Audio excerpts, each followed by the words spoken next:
This video is presented by ICTC as part of TADE, Talent Acquisition for the Digital Economy, a capacity-building program designed to help small and medium-sized Alberta businesses attract, hire, and retain talent for digital roles. TADE is funded by the Alberta Government in partnership with the Government of Canada. Time with Tina, she'll get you to speak. There's nothing like Time with Tina. Hi, my name is Tina Varughese, and today we are talking about inclusive leadership, making space for introverts. What do all of these famous people have in common? Well, they are all self-proclaimed introverts. There's a difference between being shy and introverted. Introverts are not necessarily shy. They need to be alone to recharge. Statistically speaking, introverts are promoted less often than extroverts due to the societal standards placed on recognizing and rewarding extroverted qualities. Qualities such as thinking quickly, on our feet, and the ability to make fast decisions in our fast-paced world. There's bias, unconscious or conscious, that extroverts are simply more capable than introverts. But is this true? According to grades and intelligence testing, introverts are often deemed smarter than extroverts. Due to the fact that introverts are not natural attention seekers, they are able to better acknowledge the contributions of their colleagues. Yet sadly, introverts often grow up feeling like there's something wrong with them. At the end of the day, there isn't anything wrong with anybody. If diversity is having a seat at the table and inclusion is having a voice, then belonging is feeling comfortable enough to have that voice be heard. So, how can we ensure everyone is heard? Well, I want to talk about strategies we can use to make space for introverts. Let's talk about time. Introverts require a lot of time to process. We all think and process differently. I remember when my mom met my husband for the first time. He's very tall, brilliant, and introverted to the nth degree.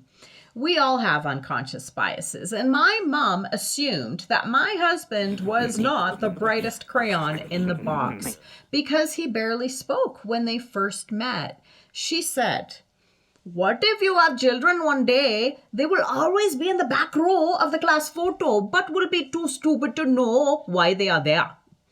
Our society celebrates those that think quickly on their feet. If offered time to process, introverts will reflectively offer well-thought-out solutions, perhaps even looking at a problem in a new and innovative way, if offered the chance. Here's a suggestion. With every meeting invitation, if it be a simple conference call or an informal workplace meeting, always send an agenda prior. Here's a great example of an extrovert working with an introvert. I recently hired a new executive assistant, Tanya. I truly want Tanya to succeed and know as an inclusive leader that high touch always outweighs high tech. Tanya and I have a scheduled weekly phone call. During her first 2 weeks, I was seriously doubting if I hired the right culture fit. She was very quiet on our phone calls, and I genuinely couldn't gauge if she was interested, let alone engaged in the work. Interestingly enough, she began doing some research for me on introversion and extroversion and confirmed she was an introvert. Not sure if this surprises anybody, I'm an extrovert. I didn't realize that as an introvert, it might be daunting for Tanya to interrupt me while I was speaking. This is why it's so important at the close of a meeting to leave space for questions. Don't go around the table putting your team on the spot, asking if anyone has questions, as that could make an introvert feel even more anxious, like a turtle retracting in their shell. Simply leave space for questions.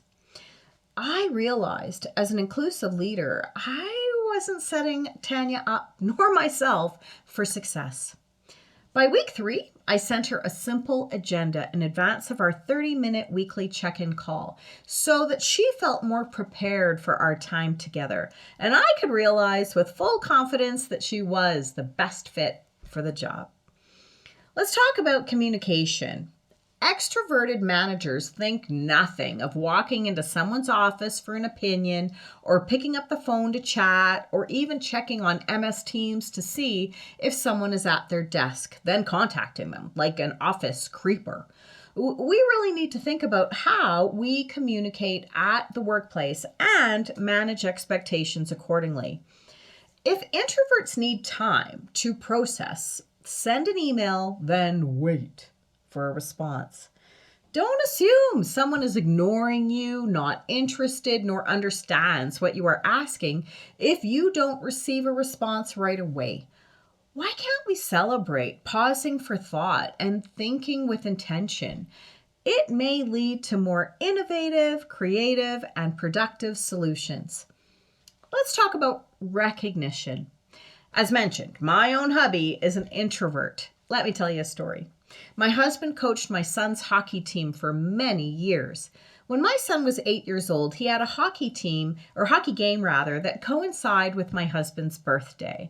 I bought a box of Tim Hortons donuts to the game, anticipating that the kids could sing my husband happy birthday.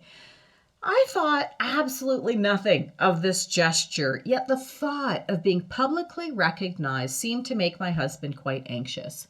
We argued for 40 minutes on the way to the rink. By the time we got to the rink, I approached the big garbage bin with my donuts. When he asked what I was doing, I said, "Throwing out the freaking donuts." He said, "But I want my donuts."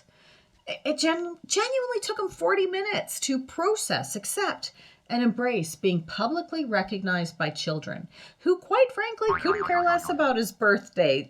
They just wanted a chocolate glaze. When having social functions at the workplace, an activity might work better for introverts than going out for drinks, lunch, or dinner, where small talk is the norm. Go bowling, try an escape room, go to a comedy club. Activities take the pressure off, whereas small talk can feel disingenuous for some. When we don't feel comfortable being our authentic selves, nor feel like we belong, it can be challenging. Yet it's okay to process and pause and see the world differently. By encouraging and embracing authenticity, we drive creativity, innovative and inspired workplaces where everyone is seen, heard, and acknowledged. Thank you for joining me for this time with Tina. Feel free to follow me on social media so we can continue to have courageous conversations in order to strive for a better tomorrow today. Time with Tina, she'll get you to speak. There's nothing like Time with Tina.